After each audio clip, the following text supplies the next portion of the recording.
سلام و وقت بر شما بخیر. سرخط خبرها. برگزاری دور دوم مذاکرات میان افغانستان و پاکستان در ترکیه، تمدید آتش بس، احترام متقابل به تمامیت ارضی و حریم هوایی دو کشور از موردهای مورد بحث در این نشست گفته شده است.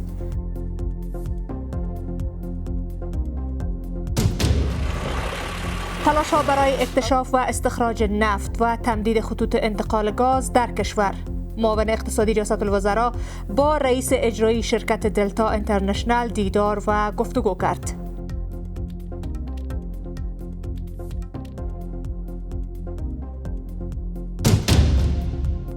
و مسدود ماندن گذرگاه تجاری میان افغانستان و پاکستان. گذرگاه‌های تجاری میان دو کشور پس از افزایش تنش‌ها میان کابل و اسلام آباد مسدود شده و هنوز بازگشایی نشده است.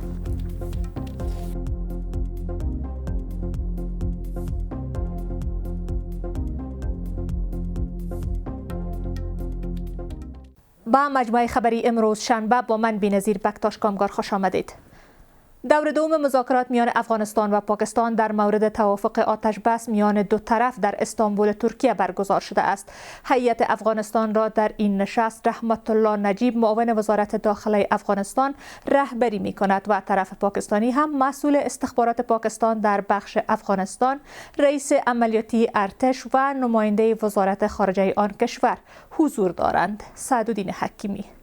ذبیح الله مجاهد سخنگوی امارت اسلامی در صفحه اکس خود گفته که هیئت امارت اسلامی برای اشتراک در دور دوم مذاکرات میان افغانستان و پاکستان به ترکیه رفتند. بر بنیاد گزارش‌ها از طرف افغانستان در این نشست، رحمت الله نجیب معاون وزارت داخله، سهیل شاهین سرپرست سفارت افغانستان در قطر، انس حقانی عضو ارشد امارت اسلامی، نور احمد نور رئیس عمومی سیاسی وزارت خارجه، نوررحمان نصرت معاون عملیات وزارت دفاع و عبدالقهار بلخی سخنگوی وزارت خارجه حضور دارند و از طرف پاکستان هم مسئول استخبارات پاکستان در بخش افغانستان، رئیس عملیاتی ارتش و نماینده وزارت خارجه آن کشور اشتراک کردند. طاهر حسین اندرابی سخنگوی وزارت خارجه پاکستان گفته که اسلام آباد دنبال تجدید تنش‌ها نیست. او از امارت اسلامی نیز خواسته‌هایی دارد. اسلام آباد به دنبال تجدید تنش‌ها با افغانستان نیست، اما از مقام‌های امارت اسلامی می‌خواهیم به تعهدات خود در مبارزه با هراس افغانی پابند بمانند و اقدام‌های قابل راستی آزمایی علیه گروه‌های چون تحریک طالبان پاکستان و جنبش آزادی بخش بلوچ انجام دهند.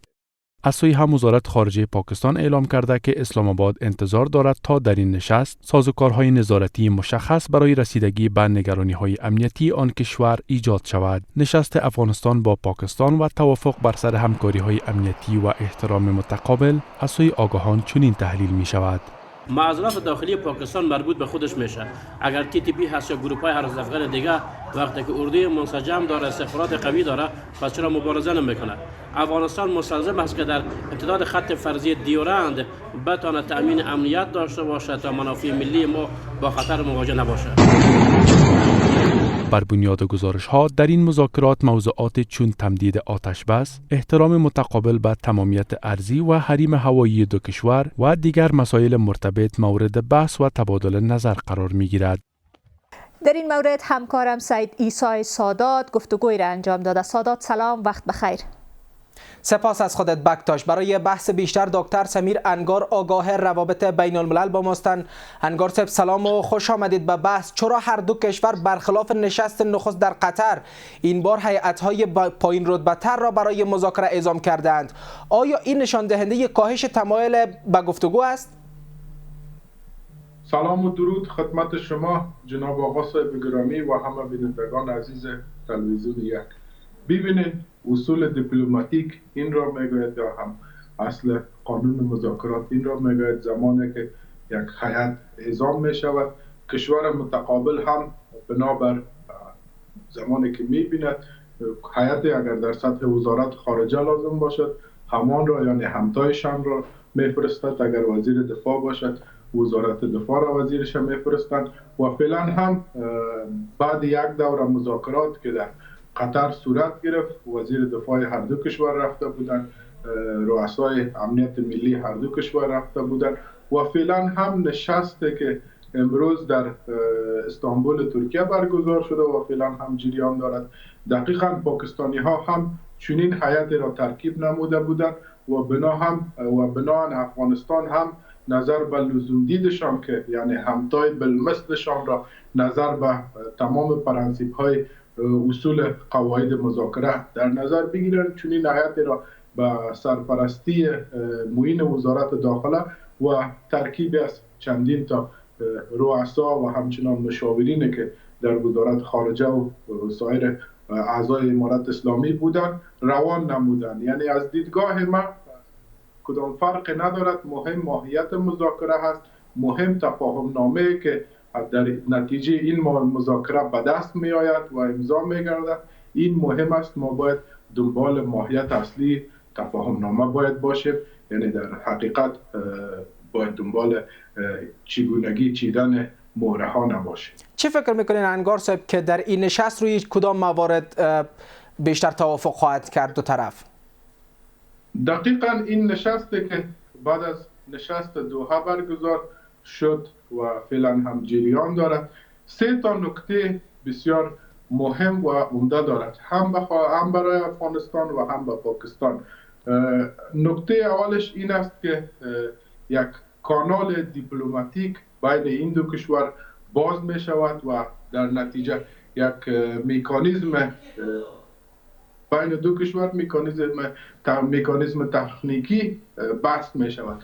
یعنی زمانی که همین کشور قطر و همچنان ترکیه در این مجلس به حیث میانجیگر وجود داشتند، دقیقاً میکانیزم های تکنیکی بحث می شود و گروه های تماس مشترک بین هر دو کشور با حضور داشته ناظرین که همین ترکیه و قطر است ایجاد می گردد که در آینده از هر نوع تخطی که اگر یا افغانستان یا هم پاکستان مواجه میشن یا هم توسط این دو کشور صورت میگیرد، گروه های تماس و گروه های نظارتی از این نظارت میکنند. و دو بود دیگه شمان که بود مهم است، بود اقتصادی هست و ضمناً بود امنیتی هست. یعنی در بود اقتصادی هم حرفهای در این نشست زده می شود و بالاخره رویش تفاهم می گردد. یعنی ببینید از سالیان متمادی ما دچار مشکلات هستیم از ناحیه پاکستان، زمانی که فصل میوه افغانستان می رسد یا هم زمانی که فصل صادرات افغانستان می رسد،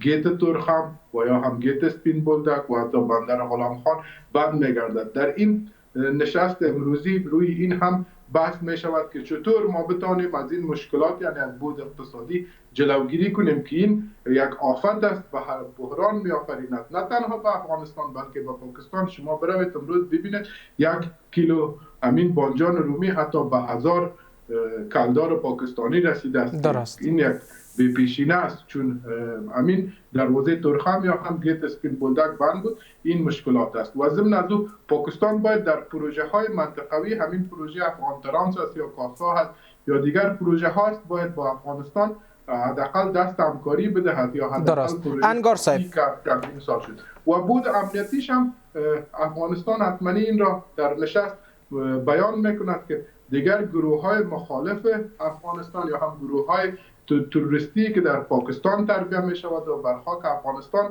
انتقال می یابد و در اینجا سبب مشکلات می شود، این قرارداد با حضور همین دو کشور از پاکستان تعهد گرفته می شود که دیگر به تمامیت ملی افغانستان، به منافع ملی افغانستان و به جغرافیای افغانستان تجاوز هم نکنن از لحاظ امنیتی و ضمنش گروه هایی را که آنها دارن و پرورش میدن باید به افغانستان نفرستن. این 3 بود مهم دارد این. درست. انگار صاحب کدام موضوع ها و موضوعگیری ها میتونه که این نشست را تحت تأثیر قرار بده؟ اینجا 2 نوع موضوعگیری های است. یکی موضوعگیری افغانستان است که باید افغانستان زمانی که هیئتش فعلا وارد ترکیه شده و با پاکستان مذاکره میکنه، من یقین و باور دارم که در این مذاکرات و در این نشست از پاکستان ضمانت‌های بین المللی با حضور داشته همین کشورهایی که میانجیگر است و سایر سازمان‌ها باید گرفته شود. اگر ضمانت‌های بین المللی از پاکستان گرفته نشود، خود دقیقاً ما شاهد هستیم در جهان 2 کشور است، یکی اسرائیل است و دیگر پاکستان است که نه وفا داره، نه قول داره و نه تعهد داره. هر از گاهی که اینا وفا میکنن، یعنی قول میبندن و یا هم تعهدنامه را امضا میکنن. امین کشورها هست باز نقض میکنن. چون اگر مثال بسیار کوتاه تاریخی بر شما بدم، در سال 1966 امین پاکستانی ها آمدن با بعد از یک دور جنگ آمدن با هندی ها در تاشکند نشستن و بالاخره یک تفاهم نامه امضا کردن، اما نقض شد. در سال 1976 در شهر شبله هند نشستن با هندی ها توافق نامه آتش بس امضا کردن، پس نقض شد. و در سال 1999 هم در کارگیل هندینا شیشتن و توافق نامه امینا امضا کردن و بعدا هم باز پاکستان نقض نموده. و در سال 2015 هم در زمان حکومت قبلی در اسلام آباد مذاکرات شد اما باز نقض شد. در سال 2018 هم باز نقض شد. اگر فعلا هم چنین مذاکرات تحت استانداردهای بین المللی نباشد و از پاکستان ضمانت‌های قوی گرفته نشود، دائما باید تاثیرگذار باشد، یعنی گفته میتونیم که باز نقص میشه. چه تضمین‌هایی را باید بگیره از پاکستان؟ انگار بسیار زیاد ببخشید حرف شما را قطع میکنم. چه تضمین‌هایی باید گرفته شود از پاکستان تا آتش بس و این توافق را نقض نکنه؟ در قدم نخست باید پاکستان پالیسی خود را در قبال افغانستان تغییر بدهد.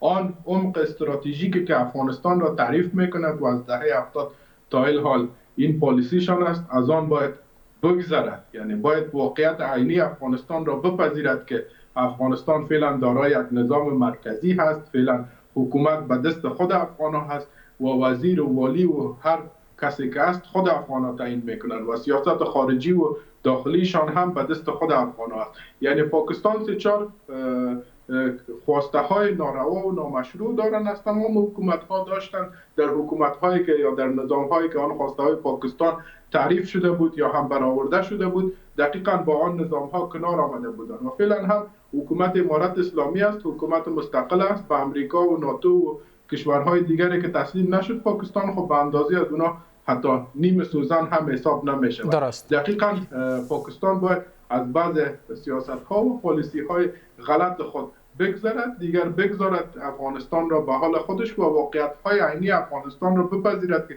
افغانستان اینمین کشور است و اینمین حاکمان یا امارت اسلامی واقعیتش است و افغانستان یک پالیسی معتدل دارد و درست. با تمام کشورها میخواهند که روابط داشته باشد و هم با هند، هم با امریکا و هم با روسیه از چینل های آزاد پیش میروند و پاکستان دیگر بگذرد از این پالیسی های غلط. درست. انگار صاحب، از یک سو پاکستان از ایجاد سازوکار نظارتی برای رسیدگی به نگرانی های امنیتی داخلی خودش سخن گفته.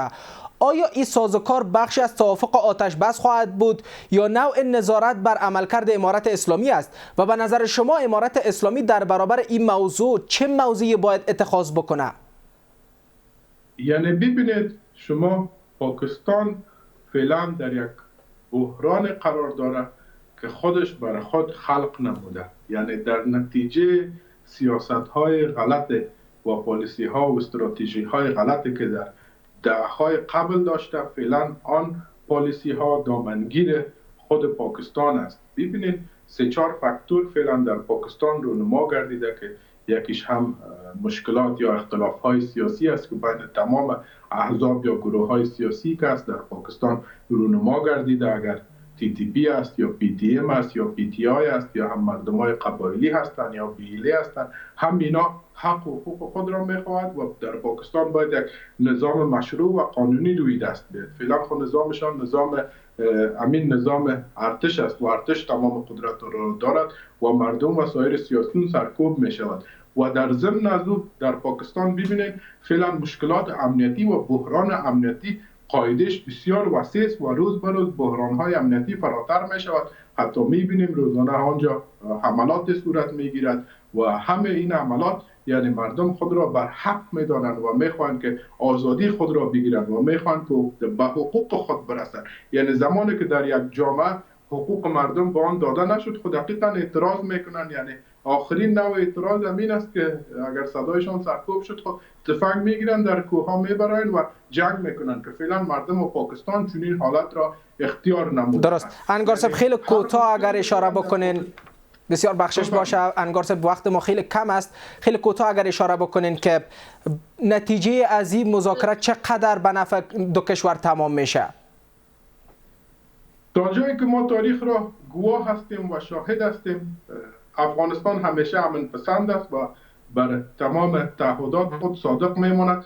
اما متاسفانه پاکستان هیچ وقت در قبال افغانستان صداقت نداشته و پیش بینی ما هم همین است که پاکستان حتما این توافقنامه را نقض میکند و برای امارت اسلامی افغانستان لازم است که باید هم مدیریت داخلی و هم مدیریت خارجی داشته باشد.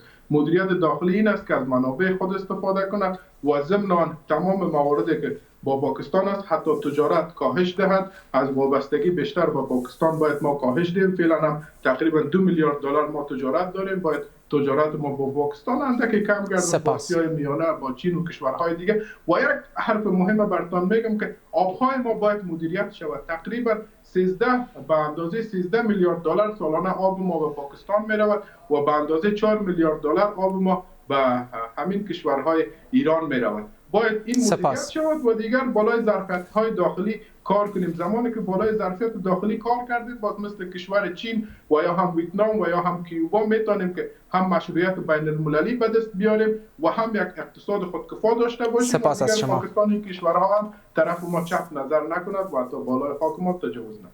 سپاس از حضورتان در برنامه دکتر سمیر انگار، آگاه روابط بین الملل. ادامه خبرها با همکارم بی‌نظیر بکتاش از استودیوی 1.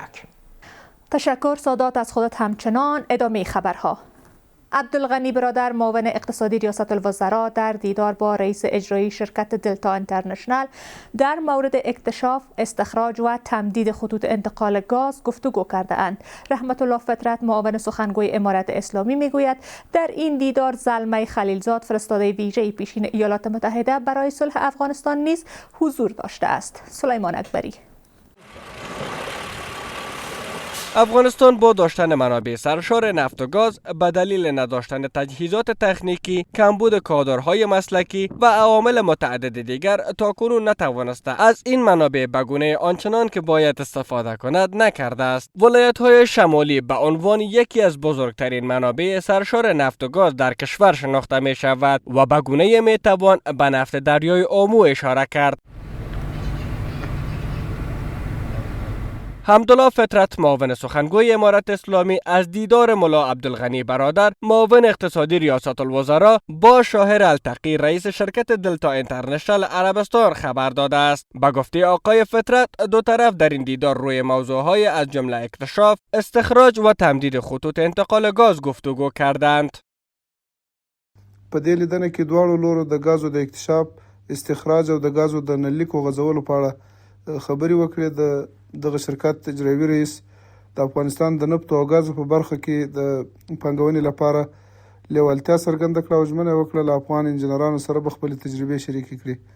په افغانستان کې د پانګونې په موخه د سعودي عربستان د پانګوالو لیوالتیا د اهمیت وړ موضوع ده او په ځانګړې توګه د نفت او غازو په استخراج، توزیع او د نلیکو په غځولو کې سعودیان کافي تجربه لري. استمه کېږي په دې برخه کې موثر تمام شي. آگاهان اقتصادی به این باورند که باید به نفت و گاز افغانستان بازارهای مناسب پیدا شود. محصول قبل از چیدن باید به فروش برسه. یعنی مثل کاری که قنداری ها میکنه، من کل افغانستان باغات میخره پیش از اینکه هنوز ثمر داده باشه. به این ترتیب اگر ما مارکت منطقوی را جلب کنیم، هند، کشورهای عربی را، ترکیه را و آسیای میانه را و پاکستان، جایی که جذابیت داره، البته هندوستان، یا میتونه که به اصطلاح محصولات ما را به می شرایط و معیارها برای خود خریداری کنه. افغانستان ذخایر نفتی قابل توجهی با برآوردهای متفاوت دارد، اما به طور کلی 1.6 تا 1.8 میلیارد بشکه نفت خام تخمین زده شده است. از توجه و همراهیتان سپاس. در ادامه نیز با برنامه‌های بعدی یک باشید. خدا نگهدار.